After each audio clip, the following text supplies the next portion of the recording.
তখন রাত 4:15 মসজিদের মাইকে ফজরের আজান হচ্ছে। আমি যখনই উঠতে যাব তখনই আমি খেয়াল করলাম আমার পাশ দিয়ে একজন শুয়ে আছে। কিন্তু এটা তো কথা ছিল না, আমার রুমে তো আমি একাই থাকি, আমার রুমে তো আর কেউ থাকে না। তখন আমি খেয়াল করলাম হালকা আলোতে লোকটাকে দেখতে আমার মতোই। আমি অবাক হলাম, অনেক বড় একটা শক খেলাম, সবাইকে ডাকাডাকি করতে লাগলাম, কিন্তু কেউ আমার কথা শুনতেই পারলো না।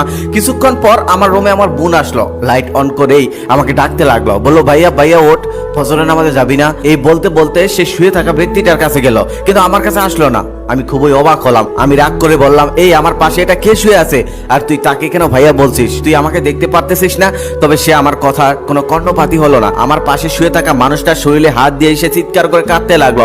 ঠিক তখনই বাবা মা দৌড়ে আসলো, বাবা মা এসেও চিৎকার করে কাঁদতে লাগলো। মা বিষয়টা বোঝার সাথে সাথে অজ্ঞান হয়ে মাটিতে পড়ে গেল, কিন্তু আমি কিছুই বুঝতে পারতেছিলাম না। আশেপাশে সবাই দৌড়ে এলো, সবাই কান্না করতেছে।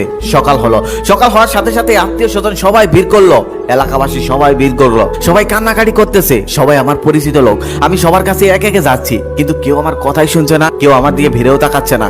সবাই ওই লোকটাকে নিয়ে ব্যস্ত, যে লোকটা আমার মতো দেখতে। আমি বুঝতেছিলাম না এগুলো কি হচ্ছে। আমি তখন একটা জিনিস ভেবে অবাক হলাম, গতকাল আমি অসুস্থ ছিলাম, আমার হালকা জ্বর ছিল, ঠান্ডা ছিল, কিন্তু আজকে আমার মনে হচ্ছে আমি পুরোপুরি সুস্থ।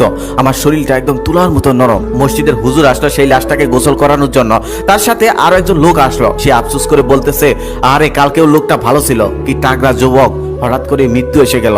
মৃত্যু কত সহজ। আমি কথাগুলো সব শুনছিলাম। তারপর তাকে গোসল করানো হলো, গোসল শেষ করে তাকে কাফন পরানো হলো, কাফন পরিয়ে তাকে খাটিয়ে রাখা হলো, আর মসজিদ থেকে একটা কালো কাপড় এনে তাকে ঢেকে দেওয়া হলো। সবাই এক নজর করে দেখছিল আর আফসোস করছিল আর কান্না করছিল। বাড়িতে কান্নার ঢল, কিন্তু আমি কিছুই বুঝতে পারতেছি না, কেউ আমাকে দেখতে পারতেছে না, সবাই ওই লাশটাকে নিয়েই ব্যস্ত।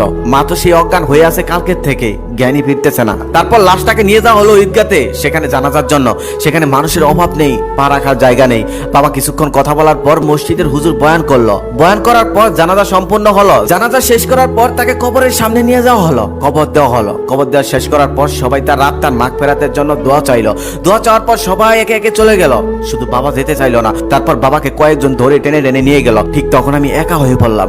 তখন আমি বুঝতে পারলাম আমি আর দুনিয়াতে নেই, আমি কবরবাসী হয়ে গেছি। তারপর আমি আস্তে আস্তে কবরের দিকে যেতে লাগলাম, কিন্তু আমার তখনও বিশ্বাস হচ্ছিল না। তারপর আস্তে আস্তে আমি সেই লাশটার ভিতরে ঢুকে পড়লাম।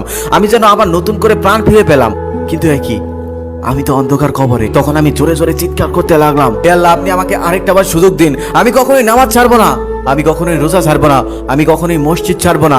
একটু পরে মুনকার নকির আসবে, তারা প্রশ্ন করবে, আমি তাদের প্রশ্নের উত্তরে কি দিব? আমার তো কিচ্ছু জানা নেই। হে আল্লাহ, আপনি আমাকে আরেকটা বার সুযোগ দিন। এত ভয় পাচ্ছিলাম যে ভয় আমি জীবনেও কখনো পাইনি। ঠিক তখনই আমার ঘুম ভেঙে গেল। আমি লাফ দিয়ে উঠে পড়লাম। উঠে দেখলাম আমার শরীরের প্রত্যেকটা লোম দাঁড়িয়ে গেছে। হায় হায়, এটা আমি কি দেখলাম? আজকে আমি মারা যাইনি, তবে আমি যে স্বপ্নটা দেখেছি এটা একদিন সত্যি পূর্ণ হবে। তবে সেটা যে আরো কত ভয়ঙ্কর হবে তা একমাত্র আল্লাহ তাআলাই ভালো জানেন। সবাই মৃত্যুকে স্মরণ করুন, মৃত্যুকে নিয়ে ভাবুন, মৃত্যু নিশ্চিত।